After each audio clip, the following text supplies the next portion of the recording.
So, David, of the four individual members of Crosby, Stills, Nash, and Young, whose solo catalog do you like the most, and why would it be your favorite? I spend more time with Neil. I don't know how, I think it's like over 40 albums at this point. I'm not gonna beat the biggest fan in a match with this because it's really about 10 to 15 of the albums that I really spend time with. And I just gradually like go pick up some other stuff that I haven't checked out. But he's the one that I spend the most time with and that I enjoy the most. I think Graham only has like under 10 albums. Crosby only had like, I know he became very prolific in his last decade that he was alive, and those are supposed to be really good albums. So I haven't heard any of those yet. I imagine I quite liked his debut a lot. So I'll take your word for it that if it's going to be that good. I think he had an album in like 89 or something. I don't know how good that one is. Oh, yes, I can. That's what it is. That was the second album. Yeah. Stills is his earlier stuff there is really good. The first two Graham Nash albums, Songs for Beginners and Wild Tales, are classic. The debut from Crosby of that period too, classic. Um, I think the David Crosby and Graham Nash duo album, the first one, is very strong, and the other two have good stuff on it as well. The first two Stills albums from 70 71 are, from what I remember, are classic. I haven't heard them in a while. Then he has Manassas for two albums, Yes. but he also has more. He has at least like three or four albums still in the 70s besides Stills Young and besides the CSN album that came out. So Stills was pretty prolific too at that point. I forget what he came out after the 80s because I think once I heard like the 79 Graham Nash album, and there was like I think it's called Thoroughbred Fair or something like that came out Over from Catholic. Stills. Yeah. Yeah, from 78. That already sounded, I don't like using the word dated Okay. because there's things that sound dated that I think sound terrific. And actually, like 5 years from now, they become hip again. And then they're hip for 50 years and they're not dated anymore, like keyboards and synthesizers. Right. So if I hear a wah wah pedal, I'm not going to be this person that goes, "Oh, that sounds too much like the 70s." Like wah wah pedals are awesome. They should never go away. Um, so same thing with Peter Frampton's voice box. Like these things should they can still exist, and I don't think they should go away. But it does sound like he's aware of other music that's at that time, and it sounds very uncomfortable having him. It's not his like best style. I should check it out. It's been a long time since I listened to it. So it's Neil by a long shot, but those early solo albums from all these guys, like up until 74, all of that stuff is really good stuff. Like into the mid 70s. It's all very potent. It's not far off from as being as good as like Deja Vu or the CSN debut. Okay. I don't have much experience with Stills' solo stuff or Manassas. I know a little. A lot of what I know is from that CSN box set. I know a Yeah. little more by Nash, and I agree with you on Songs from Beginners and Wild Tales. Yeah. Now, Neil Young, I've had the most experience with as a solo artist. I think This Notes for You was my first from 88. And the reason I loved it was because they were playing the title track and 10 Men Working on Rock 107, our classic rock station. And then Freedom came out in 89. And I was all in. And I was buying a lot of his stuff throughout the years. I have a lot of his albums from various eras. If it's weird, like I'm more into the Crazy Horse stuff than anything else. And even the Yeah. albums that didn't sell as well, like I like Broken Arrow a lot. I Mm. like The 90s albums I think are pretty good, like Sleeps with Angels, Yeah. and I adore Ragged Glory and Rust Never Sleeps from 78 or 79, 79, yeah. and everybody knows This Is Nowhere may have been my second Neil Young album. But these days, it's David Crosby for me. And it's because of those last studio albums and the live album he made right before he passed away. I think what happened was when he reunited with his son, who he gave up for adoption, James Raymond, and found out he was a musician, I think that along with having a new lease on life because he had a liver transplant, which was paid for by Phil Collins. Oh, wow. Yeah. Well, he made Oh Yes I Can and Thousand Roads, those two albums in 89 and I'm going to say 93. If you listen to Thousand Roads in particular, I think it sounds very Phil Collins. I think Phil produces it.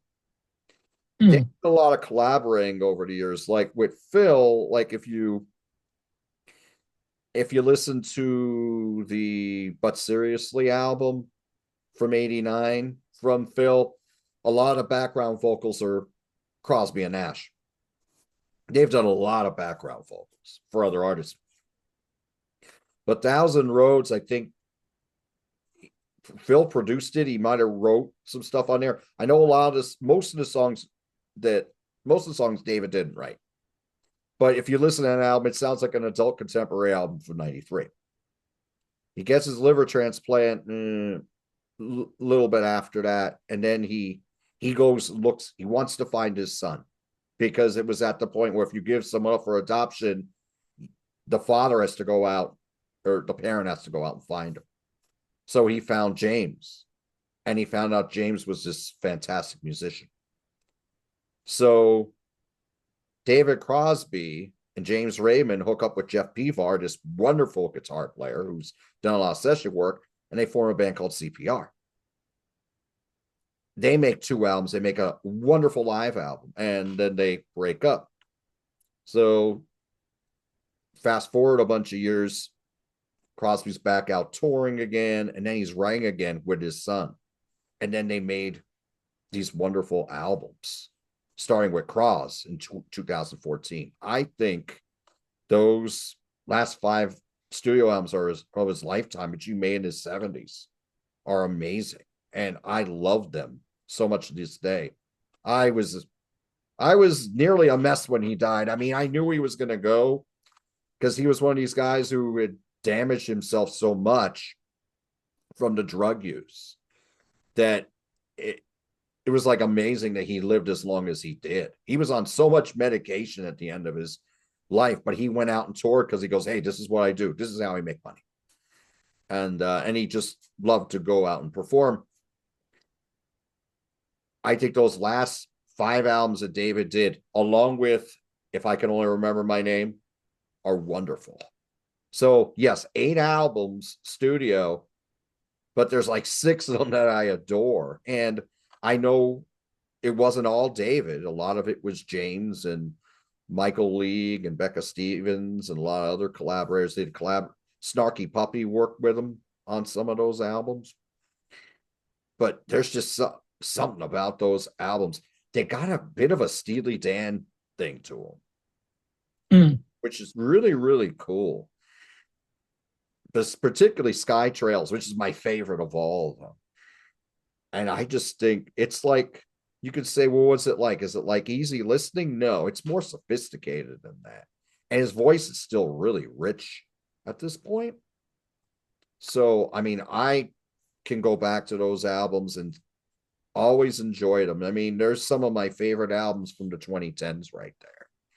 And the live album he put out right before he passed, I mean, very, very elegant. So if you were to talk to me, like 2026 version of me, it's David Crosby. But if you go through most of my lifetime, it's Neil.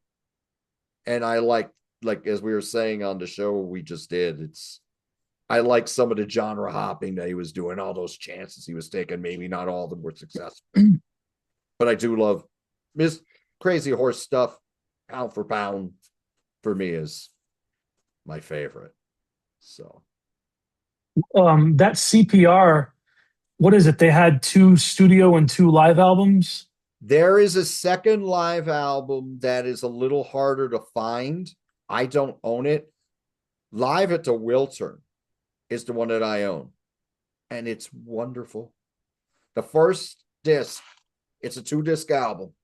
The first disc is nearly all songs from the CPR album, and the second disc is songs he did with Crosby, Stills, and Nash, songs he did with the Byrds, songs he did with Graham, and it's real. They do some of the things they do with these songs are actually pretty cool. The version of 8 Miles High is really, really different. It's like Steely Dan trying to do 8 Miles High. Like, it doesn't sound anything like the original. I'm not Hmm. saying it's going to touch the original. It's just different. It's pretty cool, but immaculate. It was recorded at the Wiltern Theater, so it's in this immaculate 600-seat theater where the sound's going to be perfect.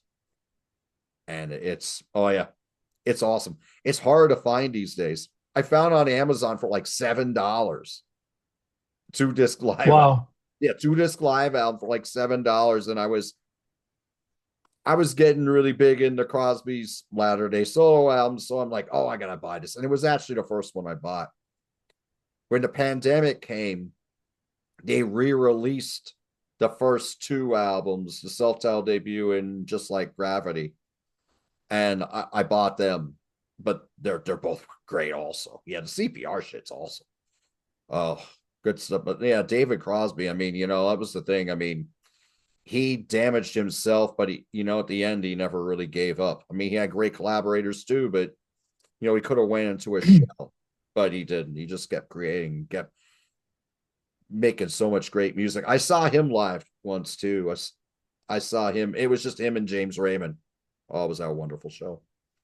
I still have the T-shirt from this show. It doesn't fit no more, yeah, yeah. Is the latter day David Crosby work similar to is it called from Him or Dreams for Him, the song that you like a lot from Great Looking for him. Forward? It has some of that vibe there. Maybe more musicality, more going on in that aspect, but you're not going to hear as many of those harmonies. Like, you don't hear as many harmonies like you have in Crosby, Stills, Nash. Even CPR, I think, had more harmonies. Than Does any of that? Sorry, go ahead. Yeah, I think even CPR, I think, had more going on. Well, they have more going on with harmonies too. There's harmonies on the David albums. A lot of times it's just David and someone else. A lot, like, you don't get too many. Well, you get some 3-part harmonies, but I think it's more about the music and the sophistication, the arrangements and all that, and his lyrics, because he's always been topical, and he's always had his heart on his sleeve like that. But the songs are just very, very rich, and they don't really bore. Like, you would think lazy listening, but it's not. There's just a lot more to it than that. Gee, for Is him, it is it oh, go ahead. is it like lighter or softer fare, or is there like some teeth to the stuff that he released later on? Does Hmm. he get heavy? No, Okay. I wouldn't say heavy. Um, there may be a little more teeth to CPR. Um, and that's just Jeff Pevar is just wicked guitar player. I mean, that guy can play anything. Um, there's more teeth to it than "Oh Yes I Can" and "Thousand Roads." Definitely, like, those albums sound like David Crosby and Phil Collins with these top-notch musicians around, studio musicians. Yeah. Here, there's more going on with David. I mean, they're under David Crosby's name, but everybody brings something in that he's got, they're all bringing their unique stamp on the songs themselves. But if I was to recommend one, Sky Trails. Wow. My favorite album for 2017, which I'll be talking about on a Contrarians episode in the near future. So, oh yeah, but he's wonderful. Check if you were to start like with that latter day material, his Sky Trails is awesome. Yeah, I guess when it comes to stills, he really didn't release that much stuff. As soon as it got to be, what's the name of the 1982 CSN album? I That never listened to it. Daylight Again. Yeah, so it seems like that, that Thoroughfare Gap album was like his fifth in the 70s, not counting the two from Manassas. Mhm. So that would be like seven other stuff that Stills is on besides the Crosby and Nash stuff. And then he does another one in 84 right after his sixth solo album, right after that, Daylight Again. And I haven't heard that one. It didn't really do too much. He released a seventh album in 91 called Stills Alone. I know that's coming off the heels of that 1990 album that CSN had, which is, what did I say? That album cover makes Love Beach look like Sergeant Pepper's. Yeah. Yeah. Yeah, there's footage of CSN on Arsenio Hall in 1990 promoting that album.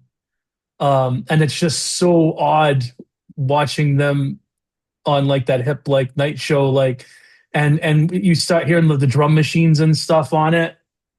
And if you get turned off by the drum machines on Afterburner by ZZ Top in 1985, you don't know why you should be hearing this type of stuff. It's like a very dance like something that you would have thought, is this Paul Abdul or something, like, Yeah. when you're hearing CSN doing that in 1990. So that just doesn't sound right. It's incongruent to what you're supposed to expect from that. So I don't know if that Stills Alone album is anything, but I don't think he released an album after that alone. He had an album called,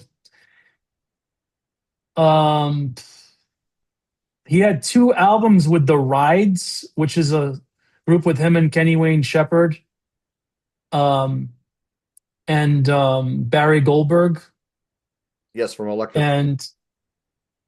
There's an album from 2016, an album from 2013, and then in 2017 he released an album with Judy Collins, who he had a relationship with like in the late 60s. And that's supposed to be a pretty good album, like that duo album.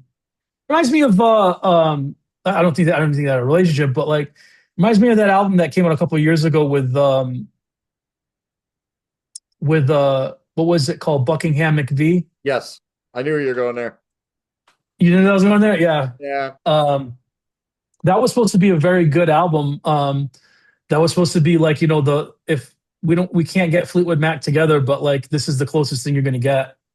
Yeah, our buddy, I'm sorry to interrupt. Our buddy Tim Derling says that's sounds like a great Fleetwood Mac album. Oh yeah, I know he's got that book that just came out. That's another band that's like Neil Young is like Fleetwood Mac, except it's just one member instead of like the music changing because other members change. Do you know what I mean? It's like, if you want to go listen to the Peter Green or the Bob Welch period, he covers all periods on that album. On this book, oh yeah, Tim does it all on here. Yeah. I did an interview on my channel here, John the MusicNut, regarding this book. This book is excellent, though. If you're not big into their catalog and you want to go deeper, this is great. And I'm not just saying this because Tim is our friend. It's called Beginner's Companion to Fleetwood Mac, and it sums it up very, very well. He doesn't go really deep into the tracks, but he goes through all the tracks. He goes through songs that were covered by Fleetwood, that people covered from Fleetwood Mac. But he hits everything. He even hits the Time album, which went cardboard. I mean, from 90. Yeah, there was one from 90 that people didn't like, right? And there's one from 95 that people didn't like. Behind the Mask was 90. Okay. Yeah. And what he said in several conversations, and I agree because I saw it. That album bombed, but there was a great single on it called Save Me, which Christine McVie wrote. And like 6 months later, you saw it in the cutout bins. 95 was Time, and that didn't even sound like Fleetwood Mac. Maybe one or two songs. You still had Christine McVie, but you had like maybe who the heck was it? Dave Mason was in there. Now, Dave Mason's awesome, but he just didn't fit in with Fleetwood Mac, in my opinion. But it was like Bonnie Bramlett's daughter. Like part of it sounds like, and Tim says this too. It sounds like the faceless country music it was faceless pop music being marketed as country. That's kind of what it sounds like. I think Tim had said Behind the Mask sounds like Rumors compared to Time. And time Yeah. art.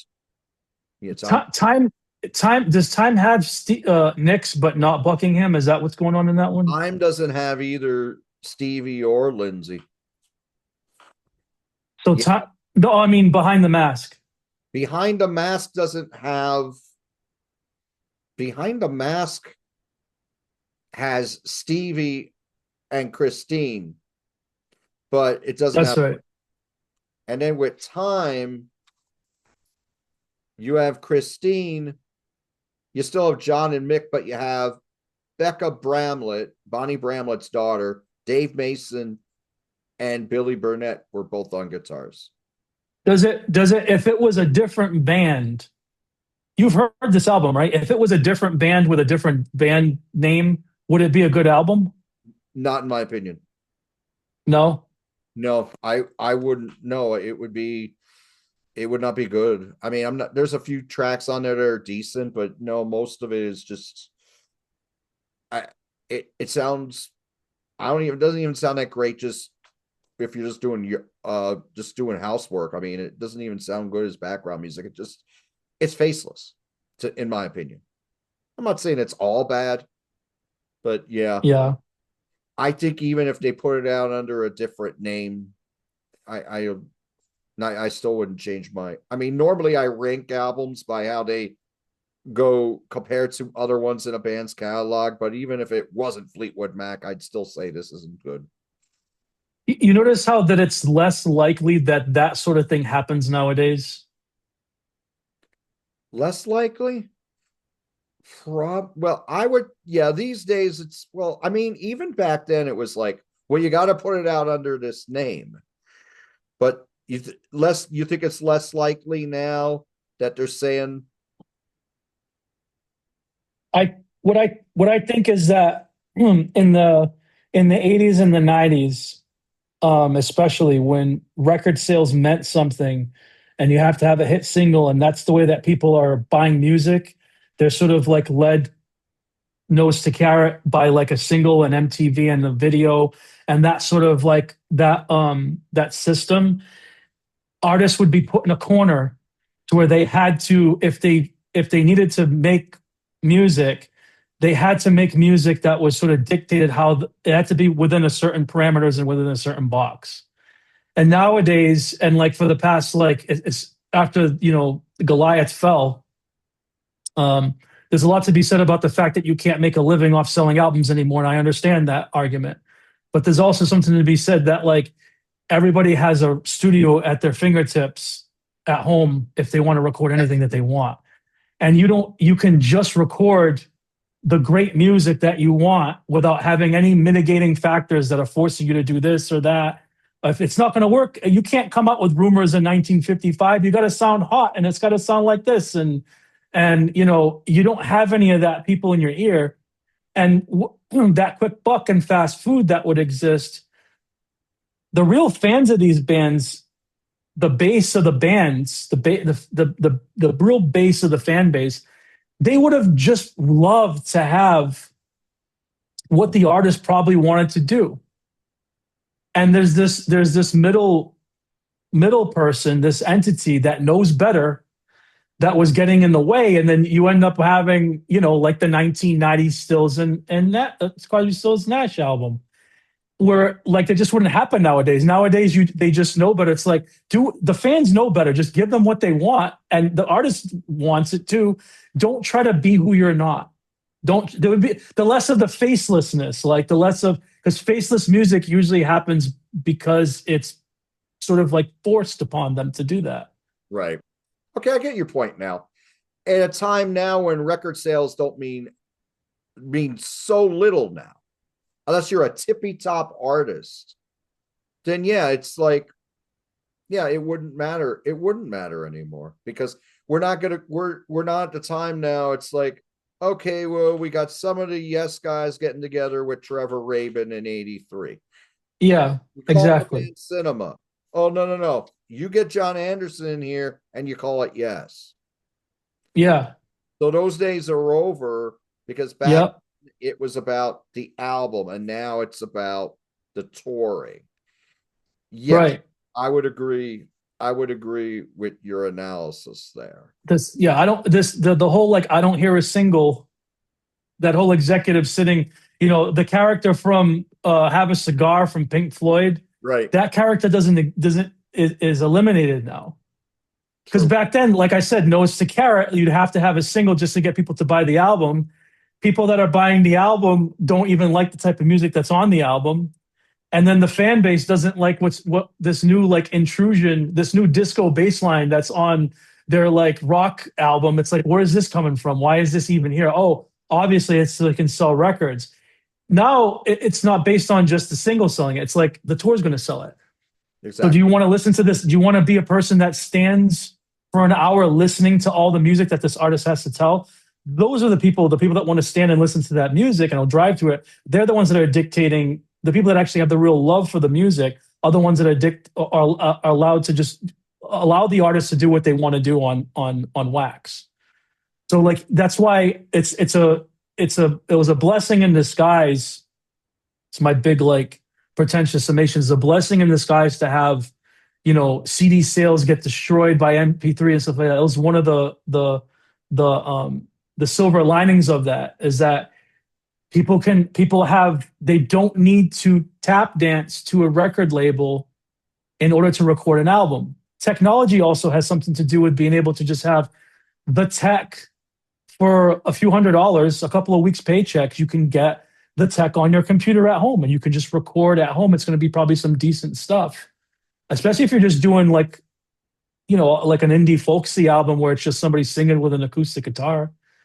You can have great stuff that sounds like that. And it's on a shoestring budget. You don't need to have you don't need to have access to like the golden, recording studio that everybody's like chopping at the bit to like get to. It's true.